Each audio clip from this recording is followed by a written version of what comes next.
Back in the poofy jacket again because it's freezing in the garage. First of all, I just wanted to start off this video with a huge thanks to everyone who's congratulated me so far on making the 365 videos. It really means a lot. It took a lot to get there, as I've said, and it's been fun. So I just want to take a little bit of time today to kind of go over what it took to get to 365 videos, what the cost was as far as data, time, and then of course, how much money I spent on gear. First, I'm going to start with data and how much video I actually created. The amount of video that I created is kind of astonishing to me, but now at 365, it's kind of astonishing to me and fascinating how much video I shot and then edited to get to 365 days worth of videos, which turns out to be 401-ish videos, give or take a few here and there. Some of those videos were re-platforms from IGTV and YouTube, like horizontal and vertical, and re-edits. So that's not exactly a new video, but handful of them are like that. So if I just take all of this, first of all, the total size of all the edited videos that I've uploaded, 107 gigabytes. Maybe not that big, but that's like compressed 1080 HD at 30 frames per second. The impressive thing to me, and it's kind of astounding, is the total runtime of all my videos is 18 hours. That's if you binge watch all of my episodes back to back, 18 hours worth of video edits. And my videos are short too, like 2 to 3 minutes for most of my vlogs. So to have 18 hours worth of 2 to 3 minute videos, that's crazy to me. Now, to get to those 365 days worth of videos, I've stored and shot about 11 terabytes worth of video. And that's mostly 1080 HD, 60 frames per second video footage, and with a little bit of GoPro and 4K stuff mixed in here and there, but mostly 1080 at 60 frames per second, 11 terabytes. I'll have to do the calculations, but that's a lot of hours worth of video shot. So next, the part that you're probably most interested in is how much money I spent on doing vlogs. And actually, it's not as much as I thought, and maybe not as much as you thought, or maybe it completely blows your budget out of the window. But when I started this, day one, I didn't want to spend any money. It was kind of a side project. I already had a camera. Granted, it was a Fujifilm X-T2, and when I got it back in 2016, it cost like $2,000 with a kit lens. So, I already had that, but if you want to factor that into my budget, please feel free. I'm not going to count it. I'm just going to count the stuff that I purchased in 2018. So like I said, I started off with this camera here. I started off with this tripod that I already had, and this was my vlogging setup, the Fujifilm X-T2 on this little camera. I didn't use an external mic or anything like that, just in-camera audio, which you can totally tell if you go back and listen to it. Sounds terrible, but use this for about 3 months, and for the first 3 months or so, I didn't buy anything new. I just made do with what I had until I kind of started to take things seriously and mostly kind of started to break stuff. That's when I started to spend money and replacing things, and you'll see in just a second when I get into the spreadsheet that most of the money I spent was on replacing and repairing stuff. Vlogging's expensive, guys. All right, so I'll just run through things really quick here.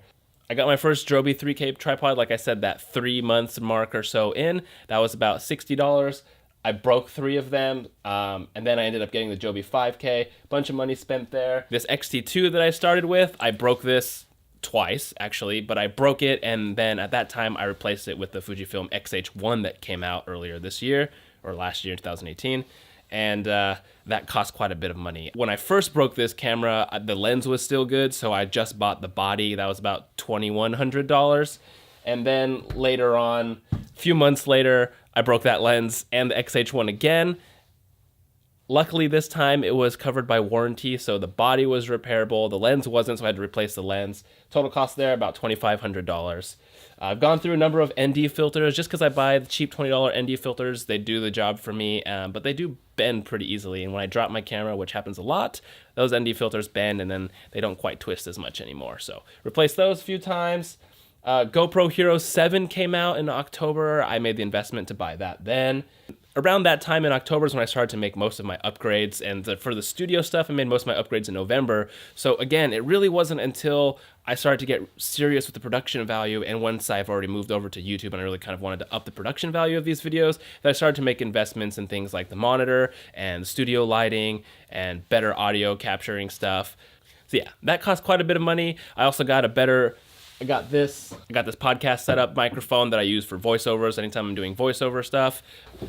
got the mixing board to go with it. So that costs a little bit of money. Again, upgrades that I waited to make until about September, October, when I started to get really serious about the production value of my videos.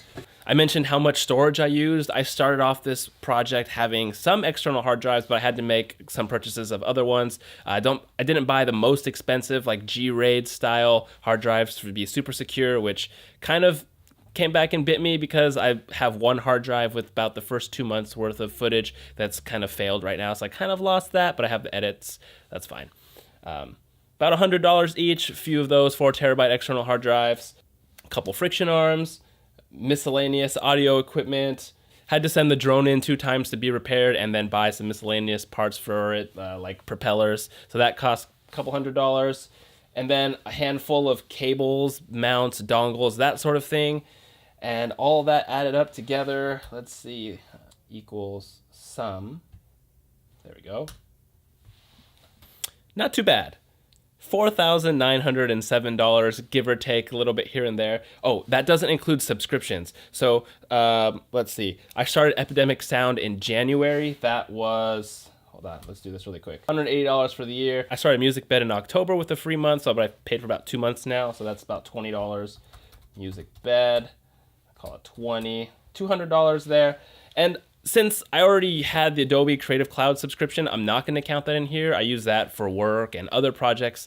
So when I'm editing in Premiere, I don't really count that as a cost for vlogging. But if you want to, that's about, I don't know, $50 a month. So let's just call this, just for, let's see, 12 times 50, I think. $600. Wow, that's a lot, Adobe. Of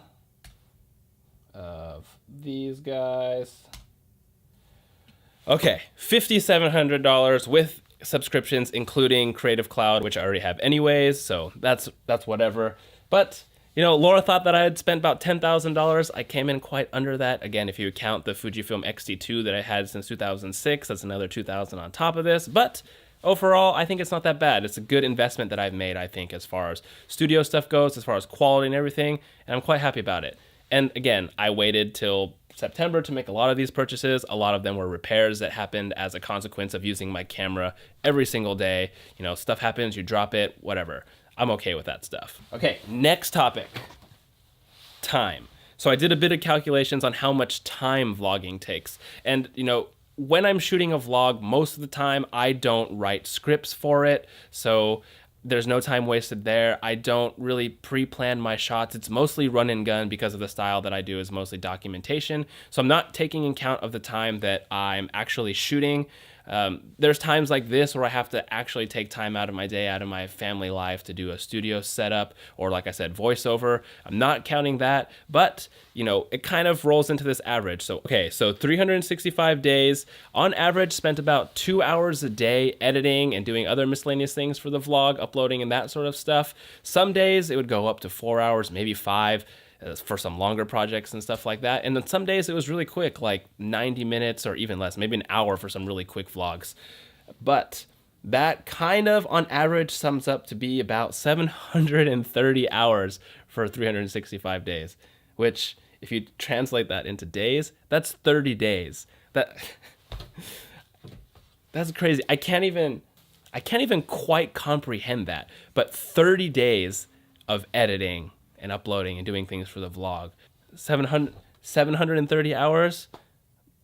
That's a lot. That's a big investment. So I think the big takeaway on that is if you plan on doing daily vlogging, there's of course going to be that monetary cost, like how much you're willing to invest on your equipment. Of course that can range depending on what kind of gear you choose to use. But that time thing, the time investment is really big. You know, I started this project, like I mentioned before, wanting to learn stuff every single day. So every day when I'm in Premiere, I'm learning new tools, learning new hotkeys. So as time went on and I got faster, I just added more stuff to learn. So where I could have kind of just kept with whatever I knew and done edits faster, instead I kind of added that time that I was getting back from being fast to learn new stuff. I hope that makes sense. But getting back to what I was talking about, like that time investment is huge. That's 30 days without sleep, 730 hours on average that I spent editing and making these vlogs, not including shooting, not including organizing things, not including replying to comments.